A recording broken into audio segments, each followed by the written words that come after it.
Hello అండి, welcome back to my channel. Morning బ్రేక్ఫాస్ట్కి masala rice చేస్తున్నాను. ఇది చాలా బాగుంటుంది టేస్ట్. దీనికోసం అయితే ఒక కుక్కర్ తీసుకొని కావాల్సినంత ఆయిల్ వేసుకోవాలి.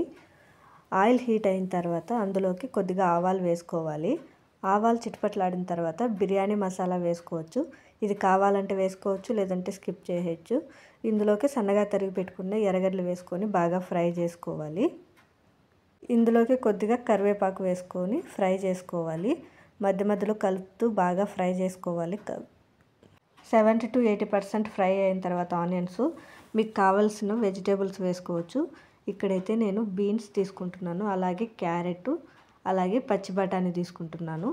మీకు కావాలంటే మీకు నచ్చిన వెజిటేబుల్స్ వేసుకోవచ్చు. అన్ని వెజిటేబుల్స్ వేసుకొని మంటను లో ఫ్లేమ్లో పెట్టుకొని ఒక 5 minutes పాటు కలుపుతూ ఫ్రై చేసుకోవాలి. ఇందులోకి సన్నగా తరిగి పెట్టుకున్న టమాటా ముక్కలు కూడా వేసుకోవాలి. ఇక్కడ కొద్దిగానే టమాటా వేసుకుంటున్నాను, మళ్ళీ మిక్సీకి వేసుకుంటాను కాబట్టి కొద్దిగానే తీసుకోవాలి. మసాలా కోసం ఒక మిక్సీ జార్ తీసుకొని అల్లం వెల్లుల్లి వేసుకోవాలి. ఇందులోకి కొద్దిగా పుదీనా, అలాగే ఒక 3-4 పచ్చిమిరపకాయలు, అలాగే పచ్చి కొబ్బరి.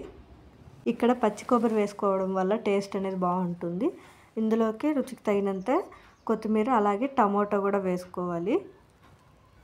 అలాగే ఒక 3-4 లవంగాలు, అలాగే కొద్దిగా మిరియాలు వేసుకొని బాగా మిక్సీ పట్టుకోవాలి. ఇందులోకి కొద్దిగా పసుపు, అలాగే కారానికి తగ్గట్టుగా కొద్దిగా కారపొడి, అలాగే కొద్దిగా ధనియాల పొడి వేసుకొని ఇంకొకసారి బాగా మిక్సీ పట్టుకోవాలి. ఇక్కడైతే వెజిటేబుల్స్ ఒక 70 to 80% బాగా ఫ్రై అయ్యాయి.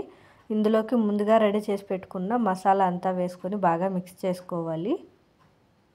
మసాలా అంతా వేసుకొని బాగా మిక్స్ చేసుకున్న తర్వాత అందులోకి రుచికి తగినంత ఉప్పు వేసుకోవాలి.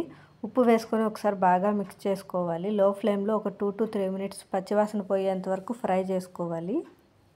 మసాలా అంతా బాగా ఫ్రై అయిన తర్వాత ఇందులోకి 1 గ్లాస్ బియ్యానికి 2 గ్లాసులు నీళ్ళు వేసుకోవాలి.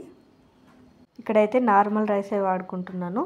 నేనైతే 1/2 hour ముందే నానబెట్టుకున్నాను. మీకు టైం లేకపోతే అప్పటికప్పుడే వేసుకోవచ్చు. తర్వాత ఎసరు అనేది బాగా మరిగిన తర్వాతనే రైస్ వేసుకోవాలి.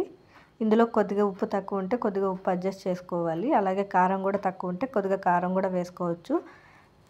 బియ్యం వేసుకొని అంతా ఒకసారి బాగా మిక్స్ చేసుకొని పైన కొద్దిగా కొత్తిమీర వేసుకునేసి ఒక 3 విజిల్స్ పెట్టుకున్నామంటే అన్నం అయితే రెడీ అయిపోతుంది. టేస్ట్ చాలా బాగుంటుంది. ఖచ్చితంగా ట్రై చేయండి. నా వీడియో నచ్చినట్టయితే లైక్ చేయండి, షేర్ చేయండి, సబ్స్క్రైబ్ చేసుకోవడం మర్చిపోకండి.